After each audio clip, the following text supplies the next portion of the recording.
Show শুরু হয়ে গেছে। ওয়াও, मैं रेडियो आजाद हिंद। यहाँ दिन के 2 बजे हैं और भारत में शाम के 6:30। मैं आविष्कार हूँ उस समय का जब आवाज में तरंगों की सवारी नहीं सीखी थी, मगर मैं बेतार होके भी बातों की तार को पलक झपकते ही लाखों लोगों से जोड़ सकता था। हर समाज, हर देश, हर सभ्यता को एक सोच की आवश्यकता होती है, और अगर वो सभ्यता गुलामी की बेड़ियों से संघर्ष में जूझ रही हो और उसे अपनी बात रखने का माध्यम सुलभ हो जाए, साथ मिल जाए, लोगों को जोड़ने का अवसर मिल जाए, तो संघर्ष को गति मिल जाती है। और उस समय मैं यही कर रहा था। मैं सुभाष बोल रहा हूँ। अरे ये तो सुभाष चंद्र बोस कहाँ से बोल रहे हैं? नेताजी रेडियो पर बोल रहे हैं। है कहाँ? होटल से बहुत दूर, पता नहीं कहाँ। ये बोल क्या रहे हैं? आज हम और हमारी मातृभूमि विश्व इतिहास के दोराहे पर आ खड़ी हुई है। मैं आजादी की चाह रखने वाले समस्त भारतवासियों से आह्वान करता हूं कि आप ब्रितानी गुलामी के खिलाफ तब तक युद्ध जारी रखिए जब तक मातृभूमि मुक्ति न प्राप्त कर ले। जय हिंद। 1939 का साल विश्व इतिहास में ऐसे जंग की शुरुआत का साल था जिसने विनाश की नई परिभाषा कर दी थी। पराधीन भारतवासी अपनी स्वतंत्रता के लिए संघर्ष कर रहे थे। वायसराय ने फरमान निकलवा दिया कि जब तक लड़ाई चल रही है, भारत अपनी आजादी की बात न करे। इस फरमान के विरोध में भारत के अलग अलग सूबों की कांग्रेस सरकारों ने इस्तीफा देना शुरू कर दिया। सुभाष बाबू कांग्रेस छोड़ अपने संगठन को मजबूत करने में लगे थे। उनकी राय बिल्कुल अलग थी। आजादी का लक्ष्य प्राप्त करने के लिए कठोर निर्णय लेने ही होंगे। अहिंसा का विचार पावन और कारगर विचार है, लेकिन जब इससे बात नहीं बनती तब दूसरे रास्ते भी ढूंढने पड़ते हैं। भारत के लिए यह सुनहरा अवसर है। ब्रितानी हुकूमत से अब हमें कोई समझौता मंजूर नहीं। All power to Indian people. Subhash Chandra Bose को गिरफ्तार कर फिर जेल में डाल दिया गया था। सुभाष के लिए अब संघर्ष करना कठिन होता जा रहा था। अंग्रेजी हुकूमत कभी उन्हें जेल में डालती, कभी पुराने मुल्क भेज देती, तो कभी पहले उठाती। मातृभूमि की मुक्ति ही सुभाष का लक्ष्य था। वो जेल में बैठे देश से बाहर जाकर संघर्ष को गति देने के बारे में सोचने लगे। अब समय आ गया है जब राष्ट्र की लड़ाई अंतर्राष्ट्रीय राजनीति में प्रवेश कर लड़नी पड़ेगी। मुझे इस काल कोठरी से निकलना ही होगा। मैं आमरण अनशन करूंगा। कारागार से निकलने में अहिंसा के इस हथियार ने खूब काम किया। वे रिहा हो गए, लेकिन उन पर निगरानी। देखो बाबा, ये जो सुभाष चंद्र बोस, देखा जो सुभाष चंद्र बोस नेताजी बनाए गए लोगों ने शरण रखी। इसी तरह उन्हें लामबंद किया जा सके तो एक बड़ी शक्ति के साथ इस ब्रितानी हुकूमत पर धावा बोला जा सकता है। 17 जनवरी 1941 की रात अपने भतीजे शिशिर की मदद से बंद गले की शेरवानी, खुला पजामा और सिर पर रुएदार अस्तरखानी टोपी पहन मोहम्मद ज़ियाउद्दीन वो हिंदुस्तान से निकल गए। अकबर शाह नाम के एक शख्स की मदद से वो काबुल पहुंचे। सामने दिए हाटाहाटी केन करे? सफर उन्हें खुद ही तय करना। शो शुरू हो गए। सुभाष भेस बदलते, जुगत भिड़ाते, बचते बचाते बर्लिन पहुंचे। जिस माटी में सुभाष पैदा हुए थे, उसी माटी की मुक्ति के लिए उन्हें इससे दूर जाना पड़ा।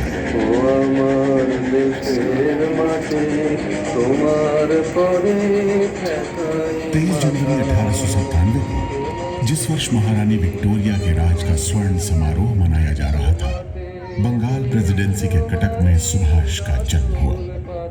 किसे पता था कि आगे चलकर यही सुभाष इसी विक्टोरिया हुकूमत के खिलाफ संघर्ष की कमान संभाला था। बचपन द्वंद से भरा था। मन में सवाल उठते और मिटते जाते। 15 साल की आयु में विवेकानंद के विचारों से परिचय, जिसका उनके व्यक्तित्व पर गहरा प्रभाव पड़ा। मातृभूमि आराध्य है, प्रत्येक भारतीय सहोदर है और भारत की मुक्ति जनशक्ति पर है।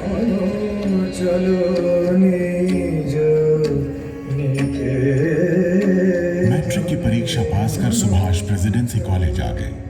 विचारों से भरा खुला वातावरण, बाल गंगाधर तिलक और अरविंद घोष के विचार उन्हें प्रभावित करने लगे।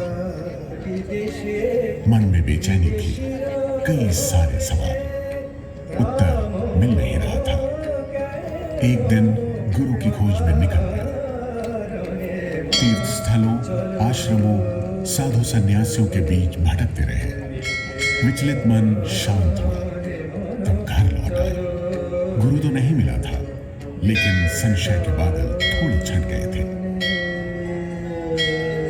मन में मातृभूमि और उसकी मुक्ति की बातें घूमने लगी थी कि तभी पिता ने फरमान सुनाया कि सुभाष, तुम कैम्ब्रिज जाओ और ICS की परीक्षा दो।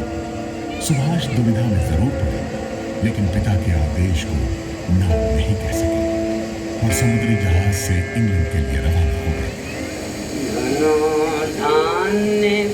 दूर जाते जहाज से सुभाष अपनी मातृभूमि को एक टक कैम्ब्रिज का सत्र आरंभ हो गया था, फिर भी उन्हें दाखिला मिल गया। सुभाष जी जान से जुट गए और ICS की परीक्षा पास कर ली। मन को फिर द्वंद में आ घेरा। मन की बात सुनो या पिता के आदेश पर चलो। मातृभूमि मुझे बुलाती है, मुझे जाना ही होगा। लोग पागल समझेंगे तो समझे, मातृभूमि की मुक्ति के लिए कष्ट तो उठाना ही पड़ेगा। सिविल सेवा से त्याग पत्र देकर वे लौटे और गांधी जी से मिलने के बाद देशबंधु चितरंजन दास से मिलने पहुंच गए। चितरंजन दास से पहली मुलाकात के बाद उन्हें लगा मानो गुरु मिल गया। सुभाष चितरंजन दास के सिपाही बन स्वतंत्रता आंदोलन में घूम गए।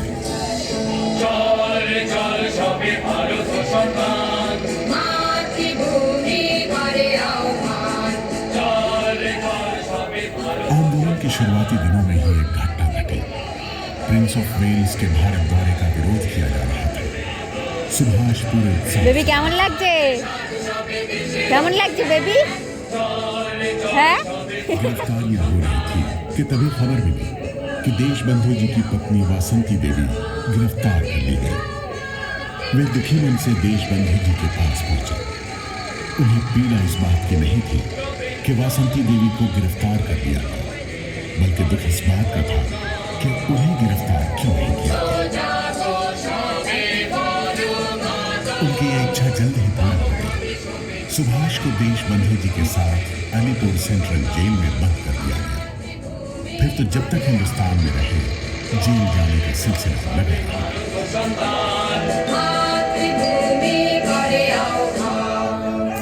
नई दिशा देने वाले हमेशा धारा के विपरीत वेगमयी लहरों से टक्कर लेते, नवीन पथ का निर्माण करते हैं, नई पहचान देते हैं। बोली भाषा को बदल दें तो संस्कृति बदल जाती है, नाम और वस्त्र से पहचान। बरतानवी हुकूमत ने भारतीय पहचान को धूमिल कर दिया था। सुभाष ने निगम कर्मचारियों को खादी वस्त्र पहनाकर निगम की गलियों के नाम भारतीय विभूतियों के नाम पर रख धूमिल पड़ती पहचान को फिर से जिंदा कर दिया था। सुभाष अपने लोगों के बीच लोकप्रिय होते जा रहे थे, इसीलिए सुभाष हुक्मरानों की आंखों में चुभने लगे और क्रांतिकारी षड्यंत्र का झूठा आरोप लगा। उन्हें गिरफ्तार कर बर्मा के मांडले जेल भेज दिया गया। ये वही जेल है जहां लोकमान्य तिलक और लाला लाजपत राय जैसे संग्रामियों को रखा गया था। मांडले मेरे लिए जेल नहीं, तीर्थ है। मैं तीर्थ पर निकला हूं। मांडले जेल नहीं, यातना गृह था। लकड़ी का बना लकड़कोट था। मौसम की मार होती, बारिश का पानी अस्वास्थ्य और निमोनिया की मार झेल 3 साल की सजा के बाद वे एक मजबूत नेता के रूप में बाहर निकले। सुभाष युवाओं के चहेते बन गए थे।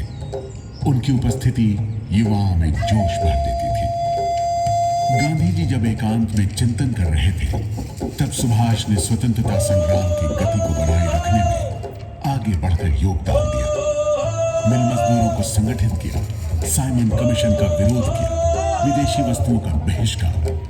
सुभाष युवाओं और श्रमिकों के चहेते बन गए। उनकी उपस्थिति सभाओं में जोश भर देती थी।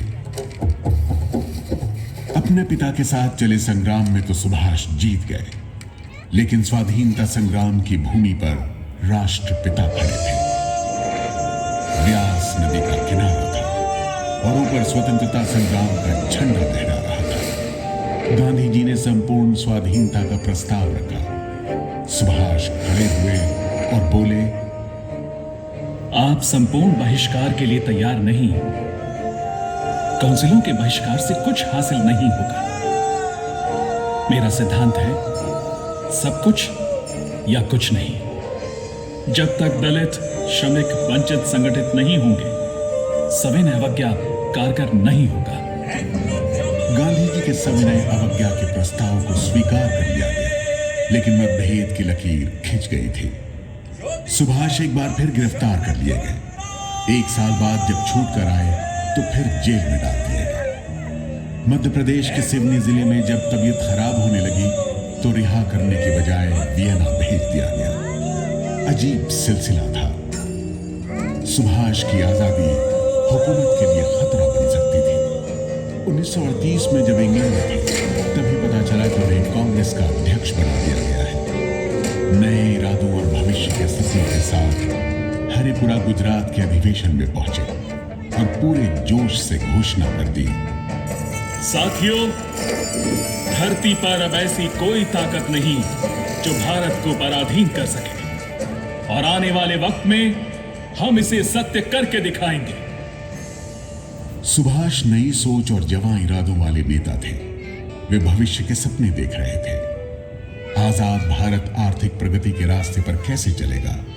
दुनिया के दूसरे देशों के साथ कंधे से कंधा मिलाकर बराबरी के साथ कैसे खड़ा होगा? अपने ही लोगों के बीच सुभाष को शक की नजर से देखा जाने लगा।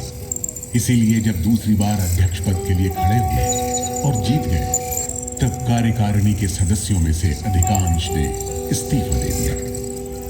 गांधी जी ने सीतारमैया की हार को अपनी हार तक कह डाला।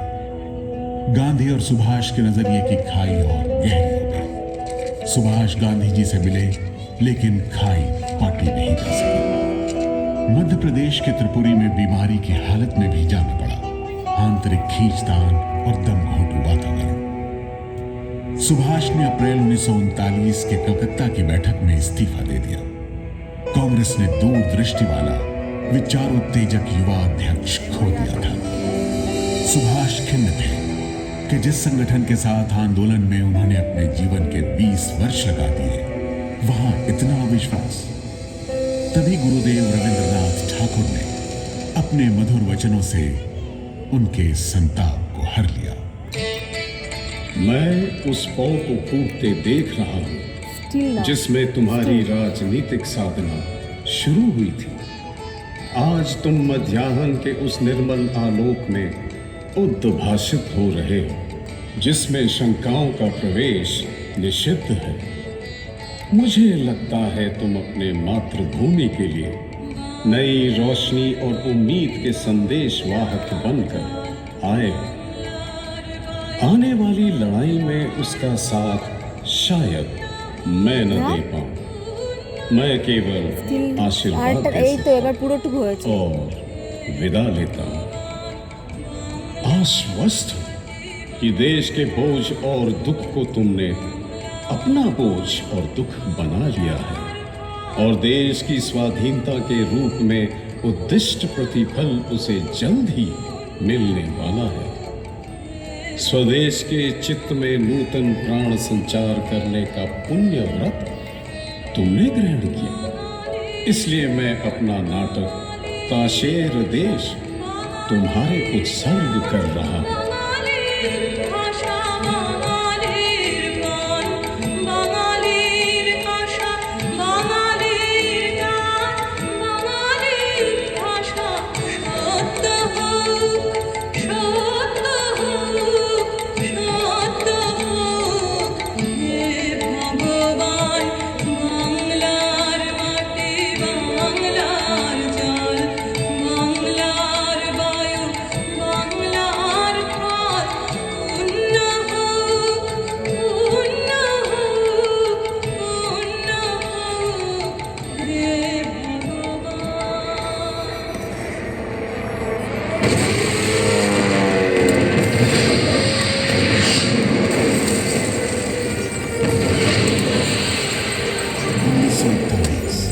दूसरा विश्व युद्ध चल रहा था। सुभाष यूरोप में मौजूद थे।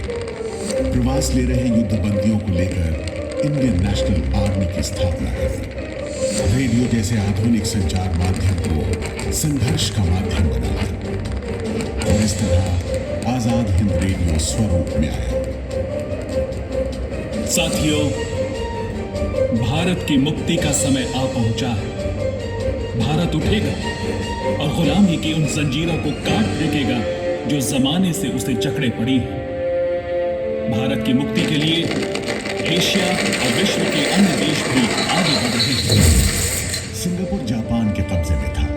नेताजी चलती लड़ाई में महीनों लंबी यात्रा करके समुद्र के रास्ते पनडुब्बी से जापान पहुंचे। पहली मुलाकात में ही जापानी प्रधानमंत्री तोजो ने बिना शर्त मदद का मौका दे दिया। सुभाष के आजाद हिंद फौजी शिखर समान सिर ऊंचा किए खड़े थे। नेताजी के एक आदेश पर मातृभूमि पर बलि चढ़ने को तैयार।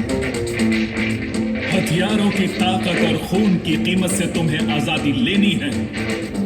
जब भारत आजाद होगा, तुम्हें स्थायी सेना बनानी, सुरक्षा की ऐसी मजबूत बुनियाद खड़ी करनी है कि भविष्य में हमें कभी अपनी स्वतंत्रता न खोनी पड़े।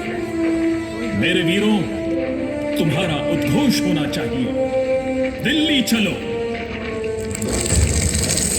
आजाद हिंद फौज आधी आबादी की भागीदारी में संग्राम अधूरा था। नेताजी ने रानी झांसी रेजिमेंट की स्थापना कर दी। ये आजाद हिंद फौज की वीरांगनाओं का युद्ध दस्ता था। मार्च 1944 आजाद हिंद के सिपाही तैयार खड़े थे। जनरल कियानी ने आदेश दिया और जय हिंद दिल्ली चलो के नारे लगाते जोशीले भारतीय जवानों ने यूनिफॉर्म को ढाला। आजाद हिंद फौजियों ने भारत की सीमा में घुसकर तिरंगा लहराया। वहां कुछ ही दूर, उस नदी के पार, उन जंगलों से आगे, उन पहाड़ियों के उधर फैली है हमारे सपनों की धरती। जिस धरती में हम जन्मे थे, उसकी गोद में अब हम लौट रहे हैं। लहू को लहू बुला रहा है। उठो, हथियार संभालो, बढ़ते चलो, चलो दिल्ली चलो। इम्फाल सिर्फ 10 किलोमीटर दूर रह गया था कि बेमौसम बरसात ने बढ़ते पानी को रोक दिया। बरसात ऐसी थी मानो आसमान से बादल फट आया। लगातार होती बारिश रसद की कमी। ब्रिटिश और अमेरिकी फौज बढ़ती चली आ रही थी। आजाद हिंद फौजियों को मिली आंशिक जीत के बाद भी लौट नहीं पाए। आसमान से अमेरिकी बम वर्षा रहे थे। आजाद हिंद फौज के 25,000 से ज्यादा फौजी मारे गए और नेताजी को अपनी बची हुई फौज के साथ बैंकॉक लौटना पड़ा। साथियों, बेशक आजादी की लड़ाई का पहला दौर हम हार गए, लेकिन ये सिर्फ पहला दौर है। लड़ाई के अभी और दौर आएंगे। भारत की आजादी का जब निर्णायक इतिहास लिखा जाएगा, आजाद हिंद फौज का उसमें सम्मानित स्थान होगा। इम्फाल और कोहिमा की लड़ाई के बाद हमारी स्वतंत्रता संग्राम का पहला अध्याय समाप्त हो गया। दुर्भाग्य से राष्ट्र के प्रति उनका सक्रिय योगदान भी यहीं समाप्त हो गया। लेकिन जनता की यादों में नेताजी अभी भी जिंदा थे। भारतीयों के इस यकीन से अंग्रेज खौफ से भर जाते। 1945 में लाल किले में चले इंडियन नेशनल आर्मी ट्रायल और 1946 के कराची से कलकत्ता तक हुए नौसैनिक विद्रोह तक नेताजी का डर अंग्रेजों पर बना रहा। अंग्रेजी हुकूमत के खिलाफ नेताजी और आईएनए का ये संघर्ष सन 1947 को भारत की आजादी को साकार कर पूर्ण हुआ। समस्त भारत आज भी उनके योगदान के लिए कृतज्ञ महसूस करता है।